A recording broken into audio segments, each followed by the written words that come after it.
Welcome to some very famous people you've never really heard of. Bite-sized biographies of the famous, the infamous, and the quirky in less than an hour. My name is Philip D. Gibbons, and there is more information about me, this podcast, and a bibliography at bitesizedbiographies.com. There are also photographs of many of the individuals and items mentioned in this podcast. At the conclusion of part one of this presentation, there will be additional suggestions concerning further information about today's subject, the Doors lead vocalist Jim Morrison. If you have enjoyed this presentation, please like us at our Facebook page, Bite-Sized Biographies. Subscribe to my YouTube page at Noblesse Oblige. Please note that all of Bite-Sized Biographies are now available on Spotify. And tell a friend about Bite-Sized Biographies.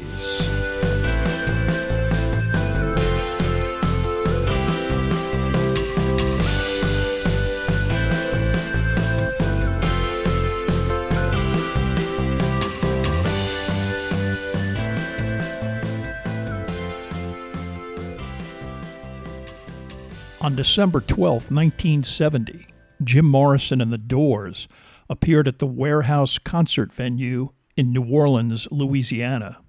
Only 3.5 years after their first hit, Light My Fire, hit number one on July 29, 1967, Morrison's alcoholism and apathy towards the band itself made any Doors live performance an unpredictable event, with shows that were frequently shortened or dreadful, the lead vocalist too drunk to remember lyrics or even stand.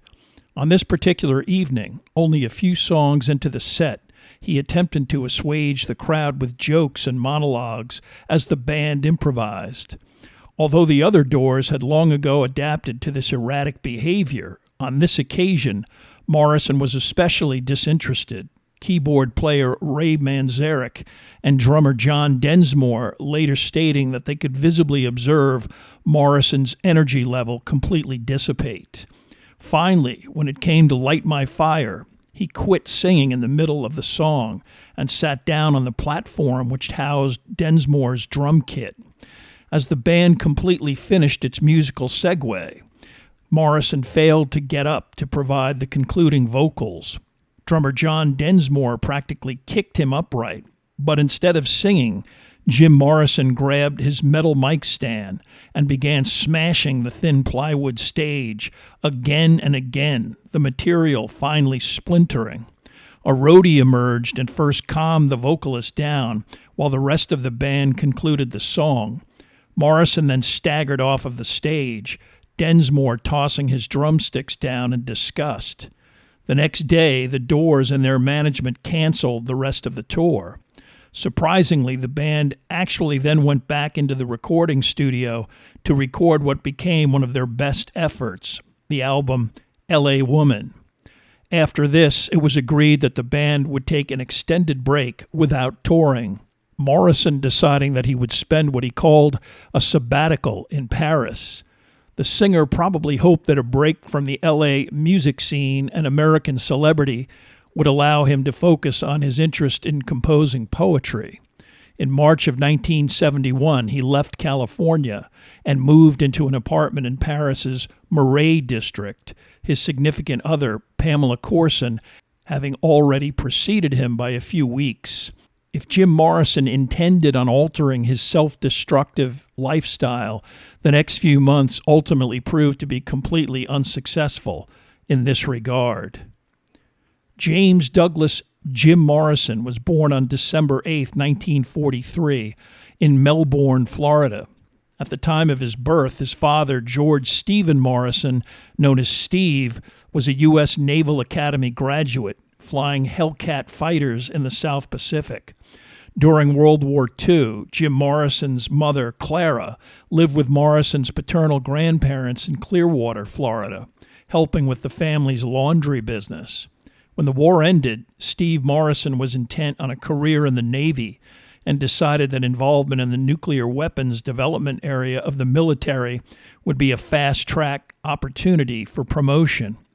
This prompted a relocation to the Albuquerque area and proximity to the laboratories and testing areas of White Sands and Los Alamos. What followed was the typical meanderings of a military family with stops in Los Altos, California, Washington, D.C., and Claremont, California, while Steve Morrison was stationed in Korea. By 1955, the Morrisons and their 3 children were living in the Bay Area again, the elder Morrison now assigned to an aircraft carrier based out of San Francisco. With such a transient existence, dysfunction within military families was relatively common, and the Morrisons were no exception. With a father frequently absent for long periods of time, Clara Morrison became the de facto authority figure within the household. Jim became predictably defiant at a young age. His father, when present, was also distant and practically military around his children. As the eldest and as a teenager, Jim also began to pick on his younger brother and was the family problem child. Although intelligent and creative, in school he adopted a class clown persona that was annoying and disruptive.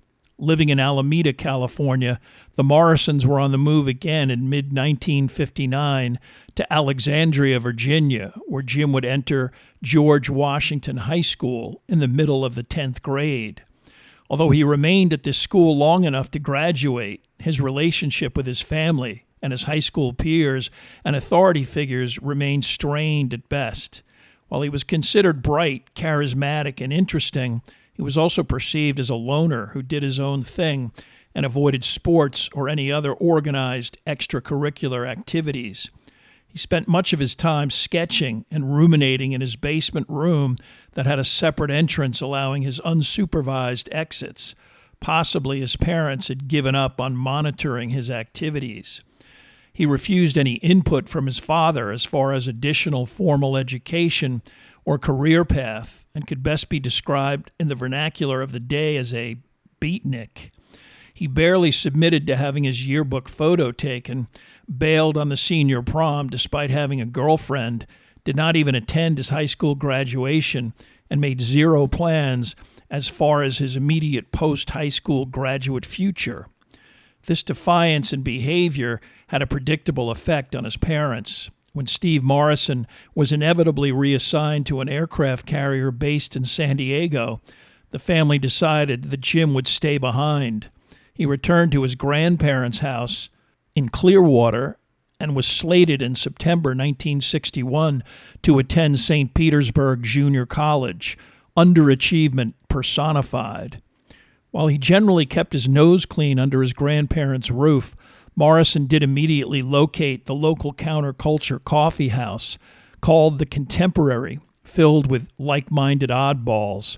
His first attempt at public performance was a stream of consciousness, poetry-based performance art accompanied by ukulele, odd enough to generate some positive reception. He became quite absorbed in offbeat cinema and art films from the likes of Bergman and other foreign cutting-edge directors. Completely bored by his junior college attendance, Morrison enthusiastically accepted an invitation from an acquaintance named Chris Kolavokis to tag along to Florida State and an off-campus house where Chris's brother was already living. The lack of any kind of authority figure constraints turned Morrison into the quintessential college roommate from hell, endlessly blasting Elvis Presley, especially if asked to turn it down, eating everything in sight until others were forced to lock up their food, tossing the communal record collection around unsleeved, borrowing clean clothing and returning it in a heap, and even stealing cash out of the mail from parents intending it for his housemates. Inevitably, after his first trimester, he was asked to leave. He found shelter in an Airstream trailer with a tar paper roof, his rent still subsidized by his parents, his academic focus on speech, drama, and theater. Morrison's real interest was film, but FSU did not have any kind of official film department, and when a professor explained to him that the only school of any renown that did was UCLA, he was intrigued. Coincidentally, his father was returning from a lengthy carrier hitch in June of 1963, and his mother wanted the whole family to be in Coronado when he arrived. She sent Jim a plane ticket, but instead of flying to San Diego, he convinced a friend, Brian Gates, to hitchhike to California, which they accomplished without any major difficulty. His father's ship was delayed, and it didn't take long for Morrison to completely alienate his mother, enough so that he headed up to Los Angeles to stay with some of Brian's relatives. Jim did meet his father when the elder Morrison ship docked in San Diego, but after a month of unsuccessfully attempting to convince his parents to actually pay for his attendance at UCLA, he reluctantly returned to Tallahassee and Florida State. In September, he started school again, but quickly decided to apply to transfer to UCLA's film program, unbeknownst to his parents. He spent the rest of his FSU tenure paying reasonable attention and living in the Cherokee Hotel, a sketchy address that practically rented rooms by the hour, the type of residence that Morrison reveled in and was drawn to for the rest of his life. He was accepted to UCLA and made plans to return to the Los Angeles area in early 1964. This time, he did not allow his parents to interfere with his decision-making process. Although how his tuition and rent for a tiny nearby Westwood apartment was paid has remained a subject of conjecture, although he did earn a few dollars working in the school library. The film school department at UCLA was still a relatively small group, and Jim fit in with the predictably offbeat mid-60s peer group that included individuals who remained acquaintances long after Morrison's UCLA days. After the spring semester concluded, Jim headed down to Coronado to live with his family, accepting Steve Morrison, who was on assignment. Jim initiated his brother into south-of-the-border revels in Ensenada and Tijuana and spent a great deal of time ruminating over his journal and the writings of out-there literary figures like Nietzsche and Rimbaud, composing pithy insights and reflections that eventually made its way into Doors lyrics. He returned to school early, it seems much to his mother's relief, and despite his father's late fall return from what was now the beginnings of the Vietnam War, Jim Morrison spent Christmas in Northern California, and after December of 1964, he never met personally with his parents again. 1965 would be a momentous year for Morrison, the music scene in Los Angeles, and the U.S. itself. Jim and his colleagues needed to complete a student film to graduate, and much of his attention was devoted to this and the usual undergraduate activities, including heavy drinking and smoking marijuana. He was also remembered as quite diligent in actually studying the origins of modern filmmaking, especially the careers of avant-garde foreign auteurs. The more obscure, the better. With some difficulty, he completed his senior film, a predictable 40-minute unplotted mishmash of various provocative images, ranging from footage of Nazi stormtroopers to a friend's buxom blonde girlfriend wearing skimpy lingerie while lounging on a television set. The film, which had to be rethreaded through the projector at least once while being shown at the May 1965 senior viewing event of the work of over 40 students, ended with a black dot on the screen. His professors completely trashed it, and Morrison, who had a reputation among his classmates as aloof to the point of dismissive hostility, generated open derision. Jim received a grade of D and was upset enough to actually tell his faculty advisor that he wanted to withdraw from the program. Having essentially completed the work required for a degree, despite the poor film project grade, he did officially graduate from UCLA in June 1965. His film, A Rough Cut, was not selected as one of the class's best, and like many others, was not transferred to a negative for an annual public presentation. It was thrown out, and it is unfortunate that this bizarre artifact is not available today. While Morrison flailed away in the bohemian UCLA arts cinema underworld, a much more high-profile cultural phenomenon was blossoming only miles away in Hollywood. After the Beatles and the subsequent British music invasion rescued America from the likes of Frankie Avalon and Fabian, A second wave of music propelled mostly by Los Angeles-based artists or folky refugees from New York made the Sunset Strip the epicenter of top 40 rock radio in the U.S. This was underlined when on June 26, 1965, the Byrds' version of Bob Dylan's Mr. Tambourine Man hit number 1 on the Billboard Hot 100. The Byrds were one of several acts that got their start in Hollywood. Others included the Mamas and the Papas, Sonny and Cher, Buffalo Springfield, Johnny Rivers, Frank Zappa, and the Mothers of Invention. Hollywood rock clubs became the place to be for especially teenagers who swarmed in from the Valley and the South Bay on weekends, jamming the area and turning it into a scene. Hairstyles got longer, clothes got wilder, and harder drugs like LSD became more prevalent. As the Vietnam War escalated and popular opposition intensified, rock and roll became an emblem of rebellion and defiance. However, as a film student, Morrison and his film school clique considered the Sunset Strip a lowbrow, unsophisticated hang overrun by teeny boppers and jocks. Instead, Jim spent time with other UCLA students who lived in Santa Monica and Venice. His focus on consuming as much alcohol, weed, and LSD as possible. Initially, his postgraduate plan consisted of no more than heading to New York, where he figured he could find some film-related employment somewhere.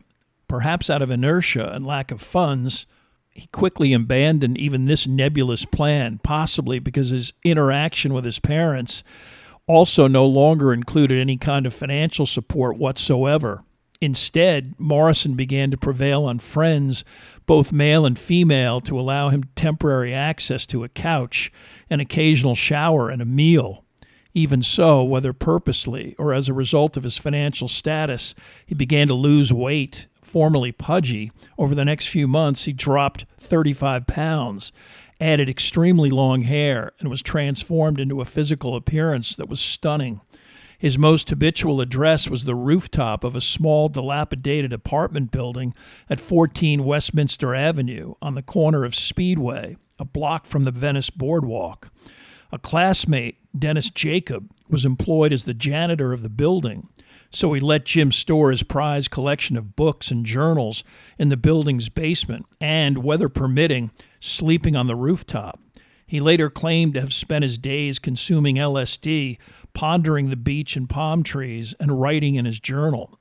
To Dennis Jacob, he first tossed out the idea of wanting to start a band, and from his very first discussion of this topic, said it would be called The Doors, from one of his favorite writers, Aldous Huxley's The Doors of Perception, an extended essay on the author's experiences while taking mescaline. This phrase actually came from a William Blake title, which contained the passage, quote, "If the doors of perception were cleansed, everything would appear to man as it is, infinite. For man has closed himself up till he sees all things through narrow chinks of his cavern," unquote. This quote was certainly indicative of Morrison's mindset at the time, as he spent most of his days alone attempting to meld his poetic notebook ramblings with the inchoate rhythms in his head. Later, he claimed to have written many of the tracks from the first two Doors albums during this time of deep introspection, claiming that these tracks came to him practically whole. All he really needed to do was get them down on paper.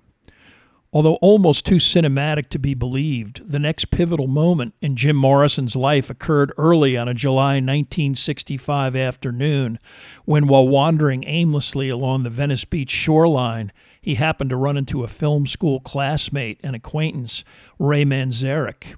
Ray was 4 years older than Jim, a graduate of DePaul University. He'd spent a year in the Army, washed out of UCLA Law School before finally getting his master's in film study at UCLA. Like Jim, he was unemployed and broke, his apartment rent paid for by his longtime girlfriend, Dorothy Fujikawa. Unlike Jim, he was a bit more artistically motivated, actually performing in a band called Rick and the Ravens, which was led primarily by two of Ray's brothers, Rick and Jim Manzarek. Really just a cover band of rock standards like the Kingsmen's Louie Louie and Barrett Strong's Money, the band played regularly at a bar in Santa Monica.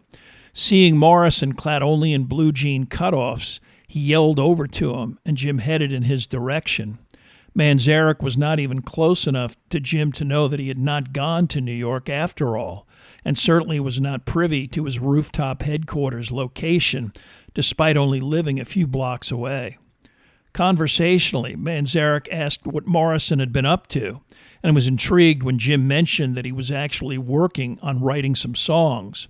Despite Morrison's inhibitions, he got him to sing a cappella what eventually became the Doors' songs Moonlight Drive, My Eyes Have Seen You, and Summer's Almost Gone. Manzarek was so impressed with both the lyrics and Jim's intensity that he offered to let Jim move into his apartment so they could start working with Rick and the Ravens on this new material immediately.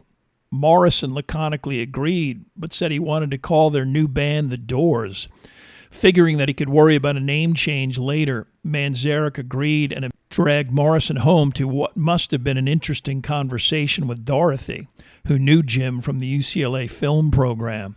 Dorothy actually agreed to not only let Jim move in, but also to take the only bedroom in what was a typical Southern California back bungalow over a garage, Ray and Dorothy camping out in the living room. Long on ambition and believing that Morrison was the diamond in the rough that could propel Rick and the Ravens' level of professional achievement into a completely different atmosphere, Manzarek set about putting together a legitimate band that could take the next step towards a possible recording contract. Any aspiring band needed to assemble and record a demo to be submitted to the various record company talent executives. That typically opened the door to further discussion and assessment of a live performance or outright rejection. Manzarek also knew that some of the Ravens were just not up to the standards necessary for such a leap. He began looking for a credible drummer, and luckily, being the type of spiritual seeker that was quite prevalent in the 60s, he happened upon a fellow member of his transcendental meditation class, a 21-year-old college dropout named John Densmore. Densmore was already in a band known as the Psychedelic Rangers, who played occasionally at high school dances and the like. Not even of the stature of Rick and the Ravens, but Densmore was a talented percussionist, and Ray convinced him that he had nothing to lose by sitting in during a typical Manhattan Beach rehearsal of the developing group. In late August, Densmore did participate in a rehearsal of several songs, some blues covers and the Doors tunes Break On Through and My Eyes Have Seen You. But he was anything but impressed with the original material, and especially Jim Morrison. The music was too weird, and Morrison had a rather weak voice and disconnected presence while performing. But on Break On Through, the singer had demonstrated flashes of enthusiasm and a unique vocal sound that had Densmore intrigued enough to return for additional sessions. Because he also had wheels, he quickly found himself chauffeuring Morrison to various important obligations, including a draft board interview in which Jim showed up utterly hungover, filthy and disheveled, and then proceeded to tell his inquisitors that he was inherently homosexual. His classification was changed from 1A to 4F. Officially, Rick and the Ravens were under contract to a tiny record company called Aura to produce at least one more single. As their previous efforts had gone nowhere, Manzarek convinced the head of the label, a man named Dick Bach, to instead let them use their upcoming studio time to record a demo of the band's newer material. Bach, a fellow TM devotee who had gotten Manzarek interested in that enterprise, was really more interested in jazz and musicians like Ravi Shankar, Rick and the Ravens kind of a lark, so he agreed. At the label's recording studio in Santa Monica, Morrison, the three Manzarek brothers, John Densmore, and a female sessions bass player named Patty Sullivan assembled in early September 1965. Ray Manzarek would eventually incorporate a bass keyboard synthesizer into his performances, but a bass sound was crucial for a rock studio recording, hence the need for Patty. In about 3 hours, this lineup recorded 6 songs: Moonlight Drive, Hello, I Love You, Summer's Almost Gone, My Eyes Have Seen You, End of the Night, and Insane, also known as Go Insane. This demo is easily accessible on the internet, and while certainly nothing like the final polished versions, they certainly bear a striking resemblance to the eventual finished product. Subsequent to this, with only enough cash to purchase 5 copies of this crude acetate, Ray and Jim began the practically delusional attempt to market this effort to every major label in the LA area. Although many of the top recording companies were still headquartered in New York, every prominent label had at least an outpost somewhere in LA, typically in Hollywood. Certainly not short on ambition, they started at the top with an attempt to pitch Capitol Records. Not only was Capitol the label of both the Beatles and the Beach Boys, among other popular music stars, even its headquarters building, an iconic circular structure near Hollywood and Vine, seems an impossibly ambitious industry access point, especially without any representation. Despite waiting for hours in the lobby, they were eventually asked to leave any material at the front desk. Morrison certainly not helping the cause by showing up in bare feet. Also persistent, they actually got an audience with Lou Adler at Dunhill Records. Adler was a longtime record producer who had just formed a record company and hit #1 with former New Christie minstrel Barry McGuire's Eve of Destruction. McGuire's second album contained the original version of California Dreamin', which Adler shrewdly re-recorded, adding the original backing musicians' voices and a flute solo, the first breakout hit for what had become the Mamas and the Papas. Adler certainly had a healthy ego, which he quickly demonstrated to Morrison and Manzarek in a very brief encounter. He took their acetate, put it on a phonograph turntable, and played the first few seconds of each song, remarking, "Nope, nothing I can use here," in quick succession. Handed back their demo, while exiting, at least Morrison got in that he did not wish to be used by anybody. All of the other major labels quickly passed, a development that prompted Ray's brothers, Rick and Jim, to decide that they wanted to get on with their lives, go back to school, and figure out a way to make a living. They were also not convinced that the Morrison-infused material would go anywhere. John Densmore quickly talked another TM devotee and fellow psychedelic ranger, Robbie Krieger, into becoming what was now officially The Doors' lead guitarist. Krieger had a standout bottleneck guitar technique that immediately galvanized both Morrison and Manzarek, and despite his square, middle-class Pacific Palisades roots and lack of any personal charisma, the replacement was fortuitous. Krieger paid immediate dividends by providing his parents' home's subterranean rec room as a consistent rehearsal space, irate neighbors or even police frequently bringing sessions in other suburban locations to a halt. Possibly looking merely for an excuse to complain or rationalize his own personal lack of production, Morrison began to gripe that he was the only one producing any material and made it plain that he wanted other band members to contribute. A few days later, he continued in this vein, nagging the other band members to see if they had made any attempts at composition. Robbie Krieger responded that he had, a song he later claimed was inspired by the Rolling Stones' Play with Fire and the rock standard Hey Joe. He called it Light My Fire. The 3 other band members immediately helped him with it, Morrison providing additional lyrics, Densmore suggesting a faster tempo, and Manzarek providing the keyboard fills that contributed to its eventual iconic status.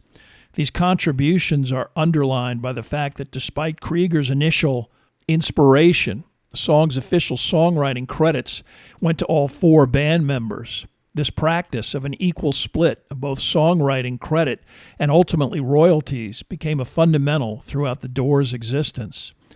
Then, out of nowhere, a seemingly impossible break occurred. Jim and Ray continued to try and pitch various record companies or even new employees at record companies that had already rejected them. A newly promoted A&R man at Columbia Records, Billy James, agreed to listen to the demo. The Byrds were already a huge hit for the company, and so James was entrusted with the task of finding more LA-based talent. He was immediately struck by the music, but also sensed that in a genre that was promoting the good vibes aura of Southern California, the darker sound of the Doors was definitely cutting against the grain. James offered the band a contract, but also hedged his bets. It was a company-slanted deal with a 6-month option, No cash, but an agreement for the Doors to furnish an album's worth of songs, good enough for one of Columbia's in-house producers to assemble a finished product. As an inducement, because Columbia had recently bought the music equipment manufacturer Vox, James said they could upgrade their equipment with state-of-the-art Vox amplifiers and, most importantly, a Vox Continental electric organ for Ray, which had famously provided the foundation for such popular songs as The Animals' House of the Rising Sun, 96 Tears by Question Mark and the Mysterians, and many others. Initially, the Doors were practically stunned by such an opportunity, an actual deal with Columbia, not only the Byrds label, but Bob Dylan's as well. To compensate for lack of a bass player, Manzarek also acquired a Fender keyboard bass, which he could play with his left hand, the Continental Vox with his right. Despite these positive steps, the Doors still faced the reality of zero income and no consistent showcase for their music. The obvious remedy was to get a regular gig at one of the numerous clubs that were the mainstays of Hollywood rock and roll nightlife. Between the stiff competition of a plethora of groups trying to get in the door the same way and Morrison's oddball persona, underlined by perpetually attempting to meet with club owners and managers while barefoot, this was easier said than done. Additionally, most high-profile Sunset Strip area clubs already had established bands that were already much more popular than the Doors. The Whiskey A Go-Go, the Galaxy, the Experience, and Gazzarri's were not even interested in granting auditions. To circumvent this career obstruction, the Doors, if only to achieve a toehold on the Strip, employed a bit of subterfuge. They wrangled an agreement from the owner of a veritable dive known as the London Fog for a one-night live audition. If they drew a decent crowd, they would get a full-time spot.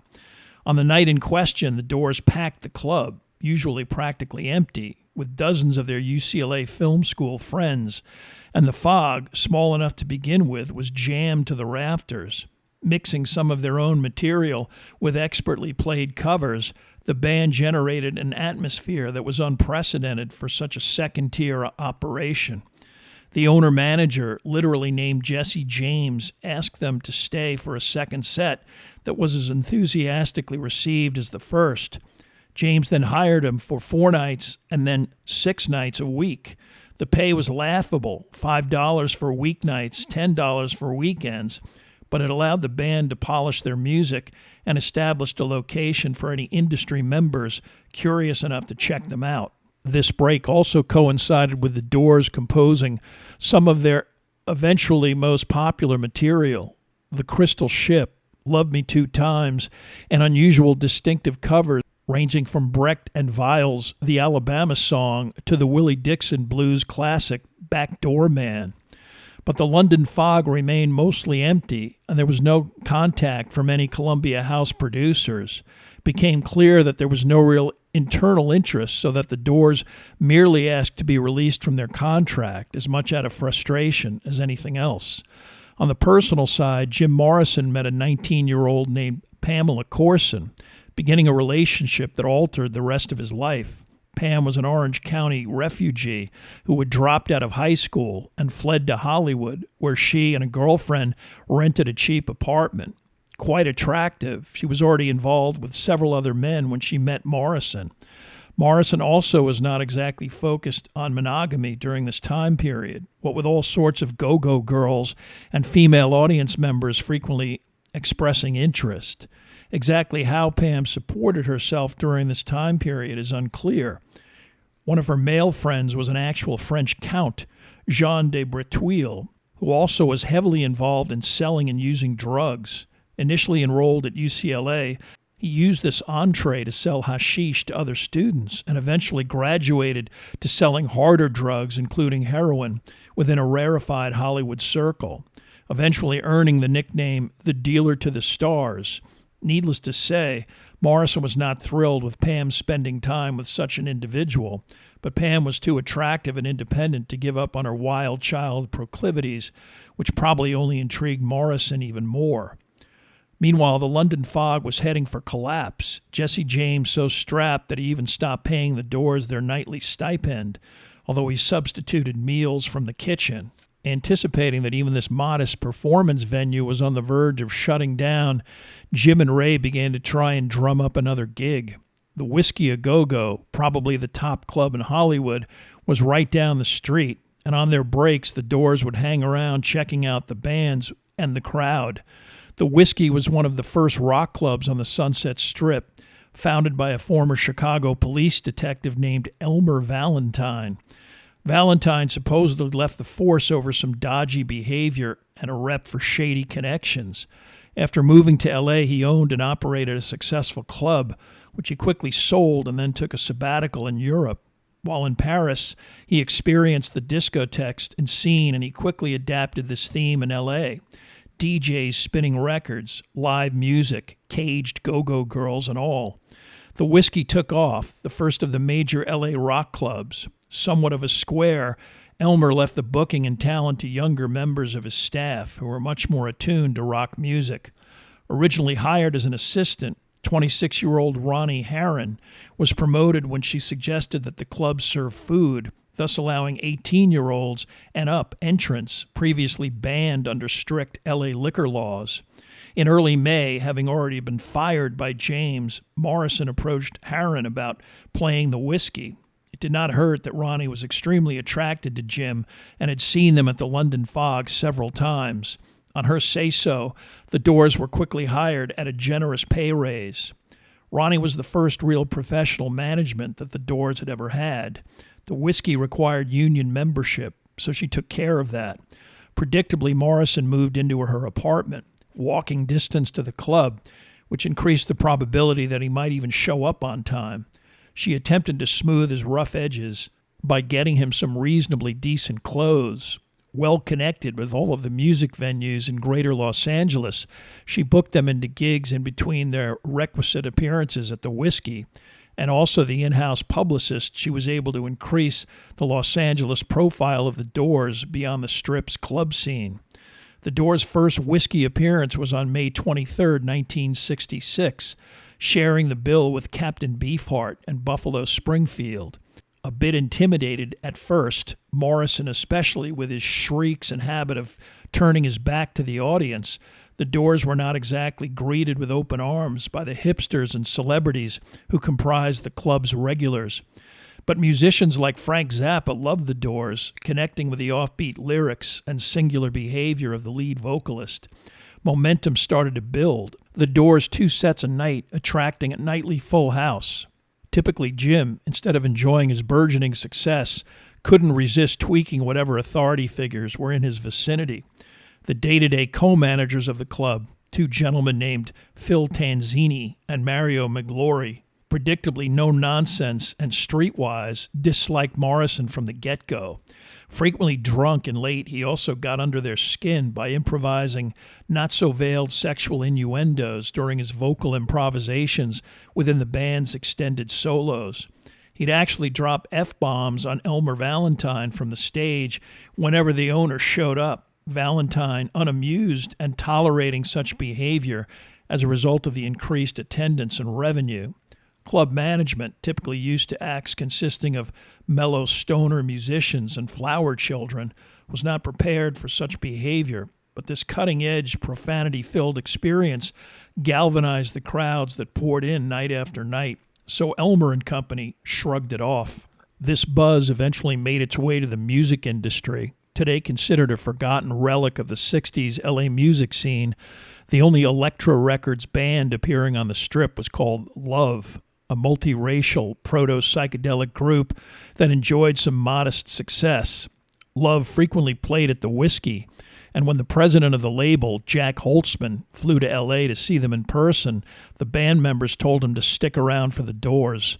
Predictably, the Doors played an uninspired, dreary set. Seemingly satisfied that there was nothing there he could use, he got up to leave when Ronnie Herron set upon him, practically pleading for the executive to come back again and give the Doors another chance. Holtzman spent 5 consecutive nights at the venue, still not really sure what the band was all about. He decided he needed a second opinion and asked Paul Rothschild, his top in-house producer, to head out to L.A. to see what he thought.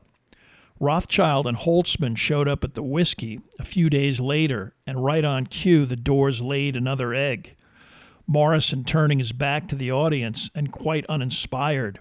Disappointed, but having flown 3,000 miles, Rothschild figured he had nothing to lose, so he stuck around for the Doors' second set and was rewarded with what he described in his own words as one of the greatest sets of his life from any band.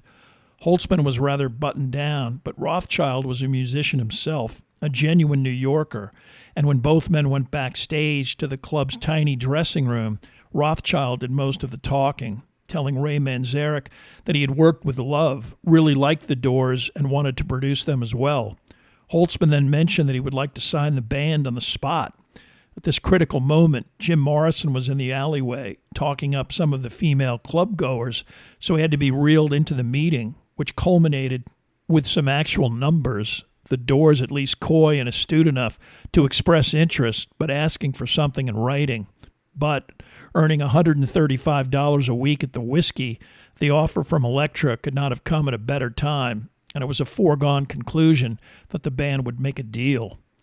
The Doors must have realized that for this process, they most likely needed adult supervision, which was located in the form of Max Fink, a Beverly Hills entertainment attorney. The specific negotiations were protracted, requiring a tentative deal that allowed the band to start work on recording their first album, and a final agreement was not reached until November of 1966. Unbeknownst to the Doors, Fink would play an unfortunately prominent role in the band's ensuing career. In the short term, the deal with Elektra seems to have affected Morrison's already sketchy work habits. Only days after their handshake agreement with Elektra, Jim failed to show for a Sunday, August 21st, Whiskey gig. The Doors got through their first set, but manager Tanzini pointed out that their contract specified a quartet, and without one, they wouldn't get paid.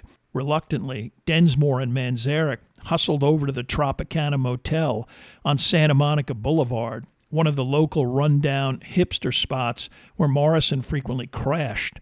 Told by the desk clerk that Jim wasn't in his usual room as he had set it on fire the evening before, they were directed to another location and began pounding on the door. Finally responding in his underwear and intoxicated by LSD, it took several minutes to get Jim dressed appropriately, and off to the Whiskey they went. He was composed enough for the Doors to attempt their second set. Rather lackluster, but at least Jim was physically present. But perhaps sensing an unresponsive audience, Morrison departed from the typical Doors set list, asking the band to break into The End, usually the band's closing number. On record, the song concludes with vaguely Oedipal references and inarticulate screams, but on this occasion, Jim was repeatedly specific as to what he would like to do to his mother. This passage liberally punctuated with the F word and then an extended primal scream. The Doors then left the stage. Phil Tanzini was already on the phone to Elmer Valentine, explaining furiously that Morrison was on stage screaming repeatedly that he wanted to F his mother. Valentine told him to fire them on the spot, to which, after a few choice words in the dressing room, Tanzini happily complied. Morrison's only request was whether or not the band could still keep their bar tab open. Tanzini's response has been lost to history. While they would continue to play shows all over Los Angeles, this was also the end of any permanent club dates on the Strip, which was already starting to lose its luster, especially after a curfew was imposed, 18 to 21-year-old licenses were eliminated, and actual riots in October of 1966. The Doors were now more focused on putting together their first record in any case, and in September, Paul Rothschild returned to L.A. Rothschild was the type of singular personality that dominated rock music in the 60s and early 70s. Classically trained with an opera-singing mother, his initial professional music industry interest centered around the Cambridge, Massachusetts folk scene. He first produced folk and even bluegrass albums before transitioning into rock with his discovery and production of the Paul Butterfield Blues Band. Rothschild also was responsible for working with Elektra's Love, which immediately gained him respect from the Doors. Additional street cred came from his actually being on parole after doing 7 months of jail time over a marijuana bust when a mysterious delivery of weed showed up at his New Jersey home. The police monitoring this delivery, he claimed to have been set up by an unhappy industry associate, but Jim especially must have been intrigued by a record producer with an actual criminal record. The recording studio, Sunset Sound Studios, was used to dub Disney cartoons by day and rented out to outfits like The Doors by night. A studio employee, 20-year-old Bruce Botnick, was assigned to engineer and probably keep an eye on the sessions for the owners, who kept relatively normal hours. With a repertoire now honed to a razor-sharp edge after 5 months of steady club work, in approximately a week, The Doors and Rothschild ripped through 11 songs and some additional tunes like Moonlight Drive, which did not make it onto the first album. Rothschild took the rough cut back to New York to work on the finished product, accompanied by The Doors, who were slotted into a top music club, Ondine, a celebrity-infused and Warhol hangout precursor to Studio 54. By now, Morrison had expropriated Warhol factory habitué Gerard Malonga's black leather and vinyl wardrobe look and made it his own. Mixing their record at the Elektra Studios in Manhattan by day, by night, Morrison and The Doors were the hottest ticket in town. They signed their record deal in mid-November, 7 records in 5 years at royalty rates that were typical for the industry. The band, and especially Morrison, managed to survive their Manhattan excursion and return to Los Angeles to await the January release of their album. Elektra also turned on the hype machine, having Morrison getting his hair styled by ill-fated hairdresser to the stars, Jay Sebring, and then getting him to sit for a photo session that produced the bare-chested publicity shots by Joel Brodsky that became an eternal icon. Eventually, the industry wisecrack would be that Morrison only looked that good for about a half an hour, but these were the pictures that remained indelible in terms of his public image.